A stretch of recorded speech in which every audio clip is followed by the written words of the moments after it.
यश बाबू news, खबरें superfast. यश बाबू news. नमस्कार, यश बाबू news के माध्यम से आज हम आपकी बात कराएंगे गीतांजलि शर्मा जी से, जो कि एक टैरो कार्ड रीडर होने के साथ साथ एस्ट्रोलॉजर भी हैं, साथ ही मेडिटेशन और हीलिंग थेरेपी में भी एक्सपर्ट हैं। तो गीतांजलि शर्मा जी से हम बात करेंगे और जानेंगे खुद उन्हीं से उन्होंने अपनी इन टैलेंट्स के दम पर एक पहचान बनाई है। आइए जानते हैं गीतांजलि शर्मा जी से। देखिए संगीता, अगर मैं बात करूं अपनी एस्ट्रोलॉजी की जर्नी को लेकर, अपनी इस विद्या की जर्नी को लेकर, तो सबसे पहले ये कुछ आपको बताना ज़रूर चाहूँगी कि जब मैं अपने स्कूल टाइम में थी, यानी कि 11th-12th क्लास के टाइम, उस वक्त मेरी मदर ने एस्ट्रोलॉजी पढ़ना शुरू किया। और तब वो जो भी नोट्स बनवाते थे या जो भी वो पढ़कर आते थे, वो मुझे बोलते थे कि ज़रा लिख के दे दो। कोई अगर कोई डायग्राम होता था तो उनको लगता था कि चलो गीतांजलि की राइटिंग अच्छी है, डायग्राम अच्छा है, तो वो बना के दे दें। तो ऐसे बहुत सारी चीज़ एस्ट्रोलॉजी के लिए कुछ ऐसी चीज़ें होती थी, मैं उनको बना के देती थी, उनके नोट्स लिख कर देती थी। तो तब मैं उनसे पूछती थी कि मम्मा ये ग्रह क्या होते हैं और इनका क्या महत्व है हमारी ज़िंदगी में, क्या प्रभाव डालते हैं। तो कभी कभी वो मुझे कुछ कुछ चीज़ें बता देते थे, लेकिन उस वक्त एज ऐसी थी कि मुझे बहुत सारी चीज़ें समझ में नहीं आती थी। तो मैं छोड़ देती कि चलिए ठीक है, आप पढ़ते रहिए, मुझे नहीं सुनना। और धीरे धीरे जब फिर मैं अपनी लाइफ में आगे गुजरी और मतलब मेरी लाइफ धीरे धीरे आगे निकली और मैंने कॉलेज पास आउट किया, उसके बाद मेरी शादी भी हो गई। उसके बाद पता नहीं अपने आप ही मुझे ये जो विद्या है, ये जो इसकी एनर्जी मुझे खींचने लगी। तो मुझे लगा कि मुझे भी सीखना चाहिए, मैं भी कुछ लर्न करना चाहती हूँ। कुछ अपने आप कोई ऐसी इंट्यूशंस शुरू हुई होना, और कभी किसी के बारे में कुछ बोल दिया, जबकि मुझे नहीं पता कि मैंने वो कैसे बोला, लेकिन कुछ ऐसी चीज़ें, कुछ ऐसी घटनाएं होनी शुरू हुई। तो मैंने अपनी मामा से बात कर उनको, और उन्होंने बोला कि हमारी फैमिली में ये ट्रेडिशंस में है, क्योंकि हमारे यहाँ हमारी सारी फैमिलीज जो हैं वो एस्ट्रोलॉजर्स हैं, बहुत भक्ति करने वाले हैं। तो बस वहीं से मेरे अंदर ये इसका जुनून सवार हुआ और मुझे लगा कि अब मुझे ये पढ़ना है, मुझे सीखना है। तो मैंने तब से एस्ट्रोलॉजी और टैरो उस वक्त मैंने पढ़ना शुरू किया, और आज मुझे 11 साल हो गए इस लाइन पे। और मैं चंडीगढ़ से हूँ, और चंडीगढ़ में मैंने अपने आप को बहुत मेहनत करी। ऑब्वियसली हर काम को हर चीज़ में अगर आपको अच्छा करना है तो आपको मेहनत करनी पड़ती है। तो मैंने बहुत मेहनत करी, और आज मुझे 11 से 12 साल हो गए इस लाइन में, और भगवान की दया से सब ठीक है, अच्छा है, I am doing my good. और मैंने अपना जो मेरा जो ब्रांड नेम है पावर ऑफ टैरो, मैंने उसे बनाया, और मैं ऑर्गेनाइज भी करती हूँ प्रोग्राम्स, कॉन्फ्रेंसेज ऑर्गेनाइज करती हूँ, और बहुत सारे जो कॉर्पोरेट सेशंस हैं टैरो के, मैं वो भी लगाती हूँ। और मैं बच्चों को पढ़ाती भी हूँ, यही वाला जो टैरो का जो कोर्सेज है मैं वो भी कराती हूँ, ऑनलाइन भी कराती हूँ और ऑफलाइन भी कराती हूँ। तो this is about my life कि मैंने इस जर्नी को इस तरीके से बहुत पहले ही शुरू किया था, लेकिन बीच में जो गैप था, उस गैप में मुझे समझ में आया कि इसकी एनर्जी कितनी ज़्यादा है, और ये चीज़ कितनी किसी इंसान के पास्ट प्रेजेंट फ्यूचर के बारे में बताने में कितनी सक्षम है, मुझे तब समझ में आया, और इसलिए मैंने इस ज्योतिष ज्ञान को पढ़ना शुरू किया। तो गीतांजलि जी, जैसे कि कोरोना इस वक्त पूरे विश्व में फैला हुआ है, और बहुत से ही जैसे भविष्य वक्ता हम सोशल मीडिया पर देख रहे हैं कि कोरोना के बारे में हमने इस समय भविष्यवाणी ये की है, ये हो जाएगा। तो ये भविष्यवाणी जो थी, कोरोना से पहले क्यों किसी भविष्य वक्ता ने नहीं दुनिया को अवगत कराया कि कोरोना जैसी महामारी भी आने वाली है? देखिए संगीता, टैरो कार्ड के माध्यम से अगर आप बात कर रही हैं कि इसके बारे में हम क्या कह सकते हैं, तो देखिए बहुत एस्ट्रोलॉजर्स हैं, बहुत टैरो कार्ड रीडर्स हैं, न्यूमरोलॉजिस्ट भी हैं जिन्होंने इसकी भविष्यवाणियाँ की हैं, और पहले भी की हैं और आगे भी कर रहे हैं। देखिए ये जो जो समस्या है, ये एक घर की नहीं, ये एक सिटी की समस्या है, या एक शहर की समस्या नहीं, मैं कहूँगी यह एक स्टेट की समस्या है। लेकिन ये स्टेट की नहीं, एक देश की समस्या है, और ये देश नहीं, पूरे संसार की समस्या है। तो ये ग्लोबल जो प्रॉब्लम्स होती हैं, ये बहुत विचित्र होती हैं। जब हम एक महामारी तरह जो फैलती है, इसमें भविष्यवाणियों पर हम डिपेंड ना ही करें, या ठीक है हम थोड़ा बहुत कर भी लें, वो सिर्फ इसीलिए कि हम लोग उससे थोड़ा सा सीख ले सकते हैं, गाइडेंस ले सकते हैं। लेकिन एट दी एंड आप लोग, आपका रिएक्शन क्या है, या आप कैसे उस समय को आप बिता रहे हैं, और आप कैसे अपने आप को समय के अनुसार अपने आप को बचा रहे हैं, एट दी एंड डिपेंड उस चीज़ पर करता है। तो मैं यही कहना चाहूँगी कि ठीक है, मई और जून जो है वो हर चीज़ अगर हम देखें कि मई जून का जो महीना है वो ज़रूर प्रॉब्लमेटिक है, और इसमें हम कह सकते हैं कि थोड़ी सी प्रॉब्लम जो है थोड़ा सा उभर कर आ सकती है। लेकिन अब जो प्रॉब्लम आती है वो ख़त्म भी होती है, तो हम यही मान के चलें कि बहुत जल्द ये प्रॉब्लम्स ख़त्म हो जाएंगी। इसके लिए हम उपाय कर सकते हैं, जैसे हमने बताया कि राहु का पीरियड है, तो आपको एक छोटा सा उपाय देना चाहूँगी और बहुत ही ईजी है और आपकी स्वयं की हम रक्षा उससे कर सकते हैं, वो है गजेंद्र मोक्ष। भगवत पुराण में इसका बहुत अच्छा उल्लेख इसका आता है गजेंद्र मोक्ष का, कि जब गज जो हाथी थे, जब वो पानी में आराधना कर रहे थे भगवान के, उस वक्त मगरमच्छ ने आके उनको पकड़ लिया और उन्होंने अपनी जान को बचाने के लिए या अपने रक्षा के लिए, आत्मरक्षा के लिए उन्होंने भगवान विष्णु जी का वहाँ पर आह्वान किया था। तो तब ये गजेंद्र मोक्ष उन्होंने उसकी प्रार्थना जो थी गजेंद्र मोक्ष के माध्यम से की थी। तो अब गजेंद्र मोक्ष का जो है आप उसकी प्रार्थना करें ताकि हम लोग अपनी फैमिली की अपनी जो लाइफ है उसको सेव कर सकें, क्योंकि इस वक्त हमारी ज़िंदगी बचाना हम लोगों का सबसे ज़्यादा ज़रूरी है। तो आई थिंक आप कुछ उपाय करें, कुछ रेमेडीज़ करें, भगवान का नाम लें, अच्छे कर्मास करें, और जो भी हम लोगों को सरकार की तरफ से इससे बचने के लिए जो भी हम लोगों को रेमेडीज़ मिली हैं हम उसको फॉलो करें, तो सबसे अच्छा I think this is the most important thing which we can do इस चीज़ से बाहर निकलने के लिए। मैं यही कहना चाहूँगी।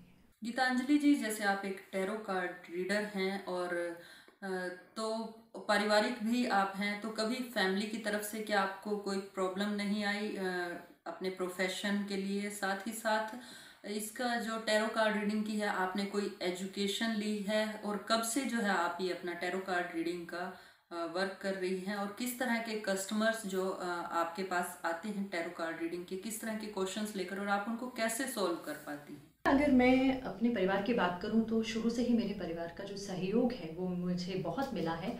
और वो कहते हैं ना कि एक सफल आदमी के पीछे एक औरत का हाथ होता है, तो मैं ये भी कहना चाहूँगी कि एक सफल औरत के पीछे आदमी का हाथ भी होता है। अगर परिवार में आपको सहयोग ना मिले, यानी कि अगर आपके हस्बैंड आपको सहयोग ना करें आगे बढ़ने के लिए, तो मुझे लगता है कि हर औरत के लिए बहुत मुश्किल है अपने आप को इस मार्केट के अंदर या इस दुनिया में पैसा कमाना और बाहर निकलना। तो परिवार का साथ होता है तभी हम आगे बढ़ पाते हैं। अब आपने उसके बाद पूछा कि टैरो कार्ड मैं कब से कर रही हूँ, और देखिए टैरो कार्ड मुझे 11 से 12 साल हो गए, मैंने जैसे पहले भी बताया। और टैरो कार्ड से अगर मैं बात करूँ कि टैरो कार्ड में किस तरह के क्वेश्चंस हम लोगों को आते हैं, किस तरह के क्लाइंट्स आते हैं, हम लोग जैसे ऑनलाइन भी हम लोग क्वेश्चंस लेते हैं, ऑनलाइन भी हम लोग रीडिंग्स करते हैं। तो ज़्यादातर क्वेश्चन देखिए ऐसा है कि क्वेश्चन तो जिस इंसान ने जो क्वेश्चन पूछा यानी कि वो उसकी सबसे बड़ी प्रॉब्लम है। तो मैं ये नहीं कहूँगी कि हमें सबसे ज़्यादा किस तरह के सवाल है, क्योंकि हर इंसान के सवाल अपने लिए बहुत इंपॉर्टेंट है, वो उसकी प्रॉब्लम है तभी वो पूछता है। हर तरह के सवाल आते हैं, शादी के सवाल आते हैं, लड़कियों की शादी नहीं हो रही है जैसे, या रिलेशनशिप में प्रॉब्लम आता है, इमोशनल आप अपसेट हैं, ऐसे क्वेश्चंस आते हैं, करियर को लेकर बहुत क्वेश्चंस आते हैं। अगर मैं फिर भी बोलूँ तो ज़्यादातर करियर के लिए बच्चे जो हैं आजकल वो अपने करियर के लिए बहुत ज़्यादा चिंतित रहते हैं। जैसे उनको पता है कि मार्केट में जॉब्स वगैरह का बहुत प्रॉब्लम रहता है, जैसे ये लॉकडाउन का पीरियड भी है, इसमें भी हमें ज़्यादातर जो ऑनलाइन क्वेश्चंस आ रहे हैं वो करियर को, जॉब्स को लेकर ही आ रहे हैं। तो इस तरह के सवाल हम लोगों को बहुत जानने को मिलते हैं। कई बार बहुत डिफरेंट सवाल भी होते हैं जो हम सोचते हैं कि ये भी सवाल पूछे जाते हैं, तो ऐसे सवाल भी आते हैं, ऐसी बात नहीं है, बट हर तरह के सवाल हम लोगों को आते हैं। तो गीतांजलि जी, जैसे आपने बताया टैरो कार्ड रीडिंग के बारे में, तो आजकल हम भी देखते हैं जैसे न्यूज़पेपर्स में बहुत सारी कुछ इस तरह की एड्स दी होती हैं कि शादी में अड़चन, विवाह में रुकावट या सौतन से छुटकारा, और इस तरह के कुछ जैसे वो अचूक उपाय के बारे में भी बताते हैं कि तांत्रिक विद्या से कुछ 101 रुपए में जो है इसका सफल और संपूर्ण इलाज पाएं। तो क्या हमारी युवा पीढ़ी को जो है इन चीज़ों को फॉलो करना चाहिए, या कोई और तरीका हो सकता है जिससे कि वो गुमराह ना हो? देखिए, क्लाइंट को पैसिफाई करना, क्लाइंट को उसके प्रॉब्लम्स को समझाना थोड़ा सा कई बार मुश्किल हो जाता है, कई लोग समझ नहीं पाते हैं। कई लोगों की प्रॉब्लम्स इतनी ज़्यादा होती है तो हम लोग अलग अलग उनको रेमेडीज़ दे देते हैं, और बहुत ज़्यादा जो हम लोगों को जो हमारे लिए बहुत ज़रूरी है वो है काउंसलिंग का पार्ट। काउंसलिंग भी कई बार आपके क्लाइंट को बहुत राहत दे देती है। जब आप काउंसलिंग कर लेते हैं, जब आप उसको हील कर देते हैं, कई बार क्या होता है कि इंसान की बात सुनकर भी उसका आधा गम तो वहीं ख़त्म हो जाता है। तो आई थिंक हम हर एस्ट्रोलॉजर्स या टैरो कार्ड रीडर्स या न्यूमरोलॉजिस्ट, आई थिंक ये बहुत मेन है कि हम लोग अपने क्लाइंट को कैसे हैंडल करते हैं। ज़रूरी नहीं कि हमने पैसा लिया और उसका सवाल यस और नो में दिया या उसको उपाय बताया और भेज दिया। काउंसलिंग भी बहुत किसी भी इंसान को उसकी प्रॉब्लम से बाहर निकलने के लिए बहुत हेल्प करती है।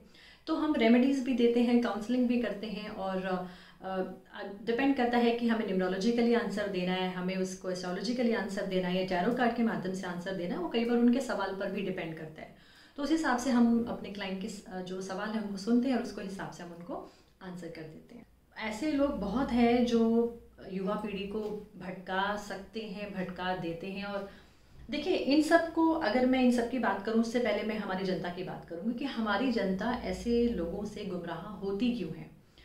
ये कोई जादू नहीं होता। हमारी ज़िंदगी में जो डेस्टिनी में जो हो गया है या जो तय हो चुका है वो होता ही है।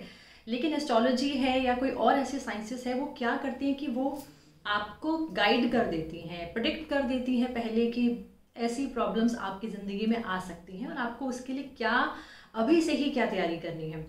ये जो बाबा होते हैं या जो भी इनकी कौम होती है, क्या होते हैं ये लोग, अब इतना तो मैं नहीं बोल सकती, लेकिन डेफिनेटली ये मैं अपनी युवा पीढ़ी को ये ज़रूर कहना चाहूँगी कि कई बार ऐसा होता है कि भगवान ने आपके लिए कोई इंसान तय किया होता है, कोई नहीं किया होता। हम सृष्टि या हम प्रकृति के खिलाफ नहीं जा सकते। ठीक है, वो शायद अगर आप उसको कैसे भी करके प्राप्त कर भी लेते हैं, उस चीज़ को ले भी लेते हैं, या जैसे कुछ भी तांत्रिक उपाय किया वो सब किया, लेकिन वो बहुत टाइम तक नहीं चलेगा, क्योंकि वो प्रकृति के खिलाफ जाकर जब जो चीज़ की जाती है वो बहुत समय तक नहीं रहती है और कहीं ना कहीं वो आपका नुकसान कर कर ही आपसे दूर होती है। तो मैं यही कहना चाहूँगी कि कुछ ऐसे ज्ञानी लोग हैं, ऐसा नहीं है, जो जिनमें ज्ञान है और जो आपकी किस्मत को बदलने का जज्बा भी रखते हैं, लेकिन प्रकृति से खिलवाड़ नहीं करते। वो प्रकृति के साथ पहले हम देखिए, हर चीज़ की अगर प्रेयर की जाए, एक दिल से आत्मीयता से, अगर आप फेथ के साथ भगवान को प्रेयर करते हैं, अपने लिए आप कोई भी चीज़ मांगना चाहते हैं तो आप प्रेयर कीजिए, आप भगवान को साक्षी मानकर अपने लिए वो चीज़ मांगिए, क्योंकि जब आप प्रेयर करेंगे तो उससे ज़रूर आप भगवान आपकी सुनते हैं और वो आपकी ज़िंदगी में जो भी घटित होने वाला है या जो होने वाला है उसमें आपकी मदद भी करते हैं।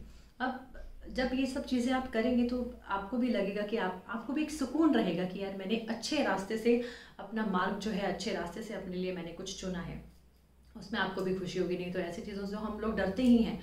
तो मैं पर्सनली अगर बात करूं तो मैं इन सब चीज़ों से देखिए दूर ही रहती हूँ। मुझे तो ये तंत्र मंत्र समझ में नहीं आते। बहुत से हमारे तंत्र मंत्र वाले ऐसे बहुत ज्ञानी हैं जो बहुत आगे हैं और जो सच में ही बहुत पहुँचे हुए हैं, लेकिन वो कुछ ही होते हैं। अब हर जगह अगर ऐसे लोग अगर फैल जाएंगे तो वो तो दुनिया को गुमराह ही करेंगे। तो जो कुछ खास लोग हैं उन्हें ढूंढिए, और जो बहुत ज्ञानी हैं, जिनके पास एक्सपीरियंसेस है, वो आपको सही रास्ता दिखाएंगे, ना कि हर कोई जगह जगह बैठा हुआ जो इतना सा सीखता है और बैठ जाता है। तो मुझे लगता है कि हमें इस चीज़ का ध्यान देना ज़रूरी है कि हम कहाँ जा रहे हैं, हमें कहाँ से आंसर मिल रहा है और कैसे आंसर मिल रहा है। तो मुझे लगता है कि युवा पीढ़ी को भी देखना चाहिए कि वो भी गुमराह होने के लिए जाती ही क्यों है। तो उनसे ज़्यादा मैं मानती हूँ जनता का ज़्यादा दोष ज़्यादा है कि वही तो ऐसे लोगों को इनकरेज करते हैं ये सब चीज़ें करने के लिए। तो अगर हम लोग ऐसे कर्म ना करें, काम ना करें, तो वो लोगों के पास कोई क्यों जाएगा। तो आई थिंक दोनों का ही मिला जुला हाथ है, तो दोनों को ही देखने की ज़रूरत है। गीतांजलि जी, जैसे कोरोना है तो आपके टैरो कार्ड रीडिंग के माध्यम से कब तक जो है जनता को कोरोना जैसी महामारी से राहत मिल सकती है? देखिए, राहु का जैसे हम अगर बात करें तो न्यूमरोलॉजिकली देखा जाए तो 2020 राहु का साल है, और राहु जो ग्रह है वो हमारे सभी ग्रहों में बहुत ही पावरफुल ग्रह माना जाता है, मतलब one of the most powerful planet, क्योंकि छाया ग्रह है। और राहु का जो संबंध होता है वो हमारे इल्यूजन से होता है, और राहु आईटी डिपार्टमेंट से कनेक्टेड होता है, राजनीति से कनेक्टेड होता है। राहु एक ब्रेकडाउन पीरियड को भी लेके आने में सक्षम होता है। राहु ये वायरस का या जो महामारियां फैलती हैं, बीमारियां जो होती हैं, इनका प्रतीक, इनको भी एसोसिएटेड, इनसे भी एसोसिएटेड होता है। तो यानी कि कहने का मतलब ये है कि अगर ये राहु का साल है 2020, तो यस, राहु का जो प्रभाव है वो हर किसी पर देखने को मिलेगा। अब यहाँ पर हम किसी पर्टिकुलर ज़ोडिएक की बात नहीं कर सकते, क्योंकि ये ग्लोबल यानी कि वर्ल्ड यानी कि पृथ्वी के ऊपर इसका जो प्रभाव है वो देखा जा सकता है। आप देखिए, इतने ग्रहों का जो पोजीशंस है, जो प्लानिटरी पोजीशंस है वो बदल रही हैं। अभी कुछ ग्रह वक्री होने वाले हैं, तो वो भी एक नेगेटिव जो है साइड अगर मैं कहूँ तो वो उसको ज़रूर लेकर आ सकते हैं। कहने का मतलब ये है कि ये जो साल है ये सभी के लिए बहुत क्रूशल है और हम किसी एक ज़ोडिएक की बात नहीं कर सकते। तो यानी कि हम सभी को सभी प्रॉब्लम्स को हमें एक साथ जो है वो खड़े होकर इस प्रॉब्लम को हमें जूझना है। और जो कुछ एक, अगर मैं आपको इसी चीज़ के अंदर एक पॉजिटिव बात भी बोलूँ जो हम सभी समझ सकते हैं कि इतनी प्रॉब्लम्स के बावजूद भी हम बहुत सारी चीज़ें अच्छी भी देख रहे हैं। देखिए, दुनिया को समझ में आ रहा है, या हम इंडिया की बात करें तो हम लोगों को ये समझ में आ रहा है कि हम लोगों को सफाई या हेल्थ के ऊपर कितना ज़्यादा ध्यान देने की ज़रूरत है।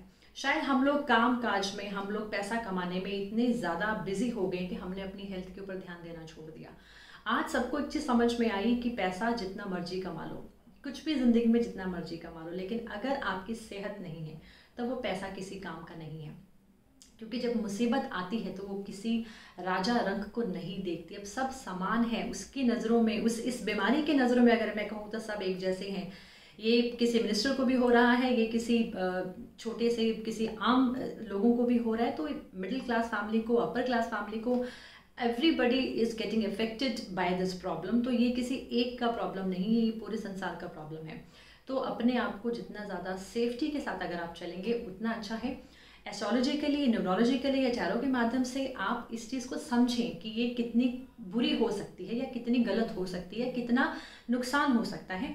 लेकिन उससे मानकर आप अपने कर्म करना मत बंद कीजिए। आप कर्म कीजिएगा। भगवान कृष्ण ने भी गीता में कहा है कि कर्म करता रहे। कर्म तो करना ही पड़ेगा। कर्म करते रहेंगे तो आगे बढ़ते चले जाएंगे। आज आप लाभ और हानि के बारे में मत सोचिए।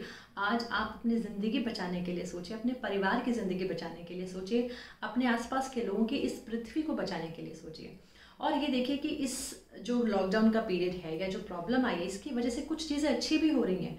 हमारे पृथ्वी से पॉल्यूशन कितना कम हो रहा है, कितना असर हो रहा है। आप देखेंगे कि बर्ड्स जो हैं, एनिमल्स जो हैं, उनको एक नई ज़िंदगी मिल रही है। क्योंकि पॉल्यूशन फ्री हमारा जो वर्ल्ड होगा तो हमारे आने वाले जो बच्चे हैं उनके लिए भी सांस लेने में जो वो भी, अब कहते हैं ना कि प्रकृति में सांस लेने का जो हम अनुभव है वो और भी अच्छा फील कर रहे हैं। रिप्लेनिशिंग, अगर मैं कहूँ कि पूरी पृथ्वी हमारी रिप्लेनिश हो रही है, नई धरती का जन्म हो रहा है, नए युग का जन्म हो रहा है। और शायद जो चीज़ें हमारी ज़िंदगी में ओवर थी, अति थी, क्योंकि राहु अति का कारण भी कारक माना जाता है, ओवर का कारक भी माना जाता है। तो जो भी चीज़ें अति में हो रही थी उन चीज़ों को सबसे ज़्यादा इफेक्ट पड़ा है। तो वो शायद हमारी लाइफ में ये सारी चीज़ें हम लोगों को इन दुविधाओं से बाहर तो निकालेंगी, लेकिन बहुत सारी चीज़ें अच्छी भी हमारी हो रही हैं। तो समझिए और सोचिए कि विचार कीजिए आप कैसे आगे बढ़ सकते हैं, कैसे इस महामारी से, कैसे इस प्रॉब्लम से जूझ सकते हैं। अपने लिए जो अच्छा कर सकते हैं वो कीजिएगा, दुनिया के लिए कीजिएगा, उनकी जो सर्विसेज आप दे सकते हैं वो दीजिएगा, अच्छे कर्म कीजिएगा। सबसे ज़रूरी है अच्छे कर्म करना, क्योंकि ये जो प्रॉब्लम है इसमें जिनके बुरे कर्म होंगे वो ज़रूर, इसका नुकसान जो है उनको ज़रूर ज़्यादा होगा, लेकिन जिनके अच्छे कर्मास होंगे वो इसमें फ़ायदा उठा जाएंगे। तो इस बात को ज़रूर ध्यान रखिएगा। तो मैं अंत में अपने व्यूअर्स को यही कहना चाहूँगी, और यश बाबू न्यूज़ के माध्यम से मैं आप सभी को जो मैसेज जो मेरा था वो मैं यही देना चाह रही थी कि आप सभी इस प्रॉब्लम को इकट्ठे मिलकर इसको फेस कीजिएगा, क्योंकि ये सभी की प्रॉब्लम है, किसी एक घर की, किसी एक शहर की या एक देश की नहीं, पूरे वर्ल्ड की प्रॉब्लम है। जैसे मैंने आपको बताया कि ये राहु का पीरियड है जो कि 2020 यानी कि 2+2 यानी कि 4। तो 4 का मतलब राहु का पीरियड। तो राहु जो है वो IT डिपार्टमेंट के साथ, जैसे मैंने पहले भी बताया था कि उसके साथ एसोसिएटेड है।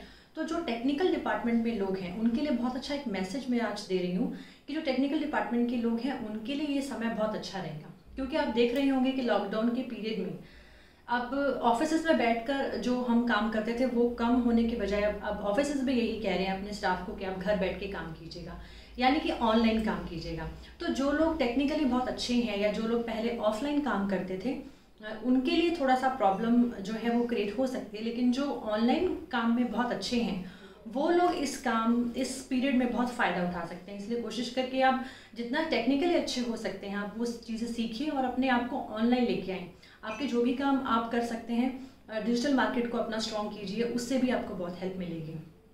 और दूसरा, जैसे 2+2 जैसे मैंने आपसे बात की कि 2 चंद्रमा का नंबर होता है, और इस बार 2020 में चंद्रमा 2 बार आ रहा है, 2 और 2, यानी कि ये जो साल है इमोशनल, थोड़ा सा वीक हो सकता है, इमोशनली वीक हो सकता है। बहुत से लोग इमोशनली अपने आप को जैसे हम लॉकडाउन के पीरियड में भी बहुत लोग अकेले हो रहे हैं, कई ऐसे अकेले भी हैं जो थोड़ा सा अलोन फील कर रहे हैं। लोनलीनेस कहीं ना कहीं हमारे अंदर ये जो पीरियड है, ये जो 2020 वाला जो समय है, ये हमें कहीं ना कहीं दिखा रहा है। तो इस समय अपने चंद्रमा को भी मजबूत ज़रूर कीजिएगा ताकि हम लोग इमोशनली इतने स्ट्रांग हो जाएं कि हम अपनी जो भी प्रॉब्लम आ रही है उसको फेस कर सकें।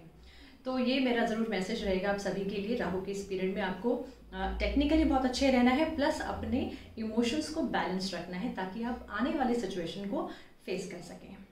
और यश बाबू न्यूज़ की तरफ से मैं आप सभी का धन्यवाद करती हूँ कि आपने आज मुझे सुना। आपकी कोई भी प्रॉब्लम हो, अगर आप आगे चाहते हैं, हम इसे ऑनलाइन भी हम आपके लिए कर सकते हैं और आपके सभी सवालों का जवाब हम फ्री में देंगे आपको। तो अगर आपको लगता है कि आप अपने कोई सवाल ऐसे लेकर हमसे पूछना चाहते हैं तो आप ज़रूर हमें कांटेक्ट कर सकते हैं। हमसे आप ज़रूर इसके बारे में हम लोग आपसे बात कर सकते हैं। तो मेरी तरफ से आप सभी का धन्यवाद। मैं गीतांजलि शर्मा आप सभी का धन्यवाद करती हूँ और आप सभी को स्वस्थ और ब्लेसिंग्स जो है वो भगवान की तरफ से मिलती रहे, मैं यही प्रार्थना करती हूँ। So stay at home and stay safe. Thank you so much viewers. Yash Babu news, खबरें सुपरफास्ट। यश बाबू न्यूज।